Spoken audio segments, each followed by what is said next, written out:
प्यारे बच्चों, आप सभी का इस YouTube चैनल में एक बार फिर से स्वागत है। आज मैं क्वेश्चन नंबर फर्स्ट में लिखा क्या है इसके बारे में बताऊंगा। Right N application for sick leave. छुट्टी के लिए आवेदन पत्र लिखना है। आपकी तबीयत खराब है, इसके लिए आपको एप्लीकेशन लिखना है, तो उसको लिखेंगे कैसे? मैं बहुत सारी जानकारियाँ दूंगा जिसको आपको ध्यान में रखना है। और आने वाले क्वेश्चन पेपर को जो आप सॉल्व करेंगे तो इन बातों को ध्यान में रखेंगे। ये क्वेश्चन दिया हुआ है आपको सुंदर अक्षरों में, ये मार्जिन को भी ध्यान रखते चलना है। तो आप इस मार्जिन के अंदर में आपको लिखना है ये आंसर। जैसे ही आंसर लिखते हैं उसके नीचे में आप बढ़िया सुंदर तरीके से आप लिखते चलें। यहाँ पे लिखा आएगा सबसे पहले में टू। जब आप टू लिखते हैं तो पहला लेटर है वो कैपिटल रहना चाहिए। मैंने पहले ही अभी जो पिछले वीडियो में बताया था पंक्चुएशन मार्क्स के बारे में, तो उसमें बताया था। यहाँ पे टी है वो कैपिटल रहेगा। अब मैं जब टू लिखता हूँ उसके बाद तुरंत आपको कॉमा लगाना है। इसके बाद आप दूसरे लाइन में जाते हैं। पहला लाइन इसलिए लाइन को पूरा छोड़ देंगे। आप दूसरे लाइन में जाते हैं और वहाँ पे लिखेंगे the.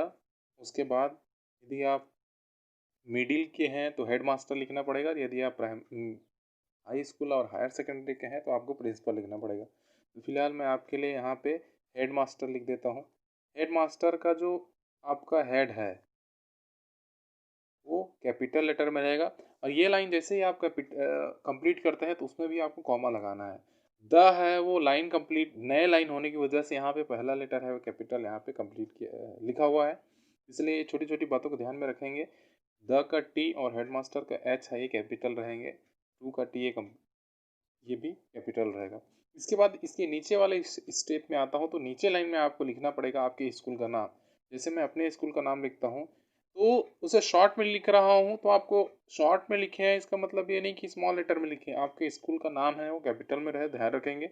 Saraswati gram Ganga high school, यहाँ पे आ जाएगा मेरा कसिकिरा। तो बच्चों इस बात को ध्यान में रखेंगे, आप इसे शॉर्ट में लिख रहे हैं, इसकी वजह से पहले जो सारे लेटर्स हैं वो भी कैपिटल में रहेंगे। और आप किसी भी प्रॉपर नाउन, मैंने बताया था जब वो रूल्स बता रहा था तो कि प्रॉपर नाउन रहता है उसका पहला लेटर है वो कैसे करें। प्रॉपर नाउन मतलब व्यक्तिवाचक संज्ञा, स्थान का नाम या फिर व्यक्ति का नाम, कोई भी व्यक्ति का नाम हो, स्थान का नाम हो, तो उसका पहला अक्षर है वो बड़ा ही रहेगा। अब जब आप इस लाइन को कंप्लीट करते हैं तो यहाँ पे आपको फुल स्टॉप लगाना पड़ेगा। ये इतना कंप्लीट कर लिए। ये लिखने का तरीका है एप्लीकेशन को, तो ध्यान रखें सब छोटी छोटी बातों का। इसके बाद आप, मैंने पिछले पेपर जब असाइनमेंट चेक कर रहा था तो उसमें ये गलती देखा कि आप लोगों ने सब्जेक्ट ही नहीं लिखा है। कई लोगों ने सब्जेक्ट लिखा ही नहीं है, तो वो तो मेन इंपॉर्टेंट चीज़ है, आपको सब्जेक्ट लिखना बहुत जरूरी है। तो सब्जेक्ट का जो एस है वो ध्यान में रखते चलेंगे। उसका जो एस बनाते हैं वो हमारा यहाँ पे रहेगा। कहाँ पे?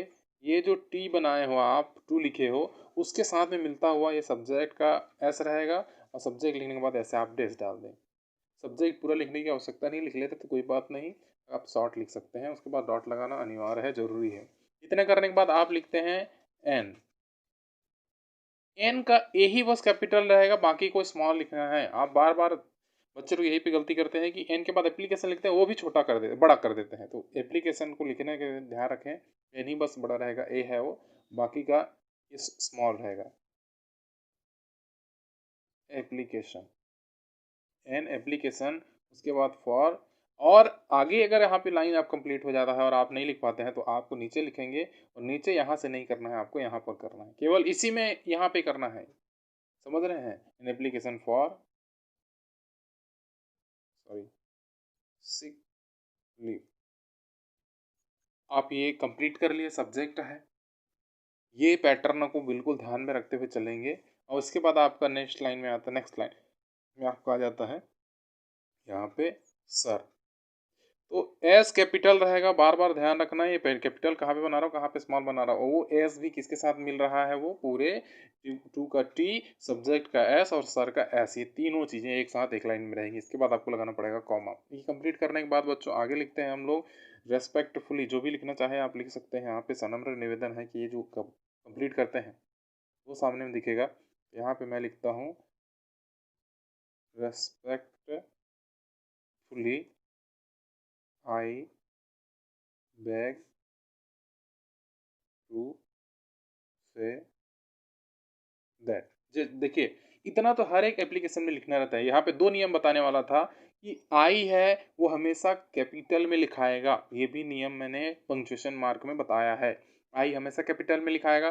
दूसरा बात ये बताने वाला था बच्चों, जैसे आप पहला लाइन को कंप्लीट कर लेते, देखिए यहाँ पे पैराग्राफ चेंज करते हुए लिखा हुआ था रेस्पेक्ट को, यहाँ पे इतना गैप छोड़ करके यहाँ पे पैराग्राफ चेंज किया और ऐसा थोड़ा सा साइड करते हुए लिखा था। लेकिन जब आप दूसरे लाइन में जाएंगे तो इसके नीचे ना लिख करके आपको ये ध्यान में रखना है, वो भी यहाँ तक ध्यान रहे, आपको यहाँ पे अंतिम जो लाइन आप कंप्लीट करते जा रहे हैं वहाँ पे कंप्लीट करना है। इन्हीं छोटी छोटी गलतियों को हम बार बार दोहराते हैं, तो हमसे इन बातों को ध्यान में रखते हुए चलना है। तो respectfully I beg to say that, इसका मतलब हुआ सनम्र निवेदन है कि मैं, आगे मैं बताते जाऊंगा कि मैं, मुझे क्या प्रॉब्लम है क्या नहीं है। तो यहाँ पे सनम्र निवेदन है कि ये जो बोला जाता है, बैग मतलब होता है निवेदन करना, निवेदन करते हुए कहना, से दैट, कि क्या कह रहे हैं, रेस्पेक्टफुली आई बैक टू से, सनम्र निवेदन है कि, सनम्र रेस्पेक्टफुली मतलब सामान्य सम्मानजनक शब्द है ये, आप रेस्पेक्ट बोलते हैं ना, निवेदन सॉरी सनम्र निवेदन यूज करते हैं सनम्र, तो ये है आपका। इस प्रकार से आधा कंप्लीट हो गया बच्चों। इतनी फॉर्मेट है वो सबको आनी चाहिए, इतना तो कम से कम सारे एप्लीकेशन में रहता है। अंतर क्या रहता है यहाँ पे, ये जब सब्जेक्ट लिखते हैं तो an application for, C clip को हटा करके ट्रांसफर सर्टिफिकेट यहीं पे लिखना पड़ेगा। इसी तरीके से मैरिज के लिए जाना है तो यहाँ पे मैरिज का यहीं पे लिखना पड़ेगा, है ना। इसी तरीके से अन्य जो भी है वहाँ पे केवल आपको यहीं पे चेंज करना पड़ेगा। इसके बाद sir respectfully I beg to say that, यहाँ पे आगे हो जाएगा respectfully I beg to say that I M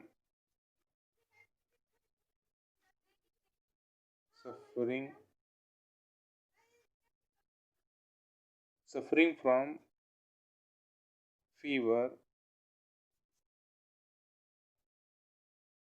since last night।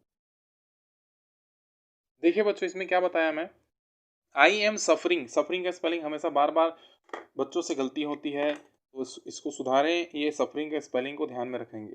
From fever, मैं तीव्र ज्वर से पीड़ित हूँ, फीवर बुखार, ठीक है। कब से पीड़ित पीड़ित हूँ, सीन्स, जब समय निश्चित रहे तो सिंस या फॉर टेंस में पढ़े हैं, सिंस लगाया जाता है। लास्ट नाइट, पिछले रात्रि से, मैं, सिंस इसलिए समय सूचक शब्द का उपयोग किया गया है यहाँ पे। तो यहाँ पे सफरिंग फ्रॉम फीवर, ये ध्यान रखें। इसके बाद आप कंप्लीट करके फुल स्टॉप लगा लेते हैं। Respectfully I like to say that I am suffering from fever since last night, तो आपने बता दिया कि मैं पिछले रात्रि से पीड़ित हूँ। तो इसकी कारण अभी मैंने पैराग्राफ कंप्लीट चेंज नहीं किया है, यहाँ पे है so I unable to come to school, ये कंप्लीट कर दिया। अब यहाँ पे फुल स्टॉप हो गया। So I unable to come to school, यहाँ पे कैन लिखते हैं। So I unable to come to school, इस कारण मैं स्कूल आने में असमर्थ हूँ, ठीक है, नहीं आ सकता, ऐसा बताया। इसके बाद आपको यहाँ पे पैराग्राफ चेंज करना है और लिखना है काइंडली, कृपया। यहाँ पे पैराग्राफ चेंज किया, मैं ध्यान रखना है यहाँ पे पैराग्राफ और पैराग्राफ का जो लाइनिंग है रेस्पेक्ट के साथ में मिलते हुए चलना चाहिए। Kindly grant me leave for 2 days, तो इस कारण कृपया मुझे 2 दिन की अवकाश देने की कृपा करें। Kindly grant me leave for 2 days। अब दूसरा लाइन आप ये देखिए, पैराग्राफ चेंज करने के बाद फिर दूसरा लाइन आप ले लिखा, तो ये भी आपका ये साथ में मिलते हुए चलना चाहिए, ठीक है। काइंडली, काइंडली का मतलब होता है दयापूर्ण भाव से। तो कृपया, यहाँ पे कृपया अनुमति दें, किसकी अनुमति दें, लीव छुट्टी के लिए, फॉर 2 days 2 दिन की अनुमति, 2 दिन के लिए छुट्टी के लिए मुझे अनुमति दें, ये हो जाएगा kindly grant me leave for 2 days। इसके बाद यहाँ पे आप दैट इज करके आपको डेट लिखना है। डेट लिख लीजिए आपका, जैसे आज का डेट हो जाएगा हमारा 2/12/20, इस तारीख को भी चाहिए मुझे, से लेकर के मुझे चाहिए आगे 2 दिन का छुट्टी, मतलब 2 और 3, ठीक है। इतना करने के बाद आपको आगे लिखना है थैंकिंग यू। तो थैंकिंग यू है आपका, इसी के साथ में मिलाते हुए आपको सुंदर अक्षरों में थैंकिंग यू लिखना है बच्चों। ये थैंक्स नहीं लिखा जाता, मैं बार-बार ये बात को दोहरा रहा हूँ आपके लिए कि यहाँ पे थैंक्स लिख देते हैं, ये बहुत बड़ी गलती होती है। थैंक्स अपने दोस्ती यारी में बोला जाता है और आपका जो हेडमास्टर है, आपका दोस्त नहीं, आपके लिए एक रिस्पेक्टफुली पोस्ट पे बैठे हुए हैं, हमारे सम्माननीय हैं, इसकी वजह से हम यहाँ पे थैंकिंग यू लिखते हैं और इसके बाद आपका राइट कॉर्नर में एक लाइन छोड़ दीजिए और राइट कॉर्नर में आप लिखते हैं यूअर्स। ये वाई हमेशा कैपिटल बनाना है, आप लोग हमेशा स्मॉल कर देते हैं। ये यूअर्स, उसके बाद आता है ओबे, DIENTLY। इसको कंप्लीट करेंगे, यहाँ पे जगह कम होने की वजह से मैंने यहाँ पे शॉर्ट में लिख दिया। इसके स्पेलिंग में हमेशा मिस्टेक करते हैं, ध्यान रखें इस बात का। और इसी के नीचे में आप सुंदर अक्षरों में आप अपना नेम है या रोल नंबर है आप मेंशन कर सकते हैं और आगे जो डेट लिखते हैं आप इसी नेम के साथ में ही आपको क्या लिखना है, डेट, जो डेट लिख सकते हैं, लिखना होगा तो, या फिर यहीं पे सिग्नेचर किया जाता है। तो इस प्रकार से बच्चों हमारा ये एप्लीकेशन यहाँ पे कंप्लीट होता है। तो ये छोटी-छोटी गलतियों को ध्यान में रखते हुए चलें।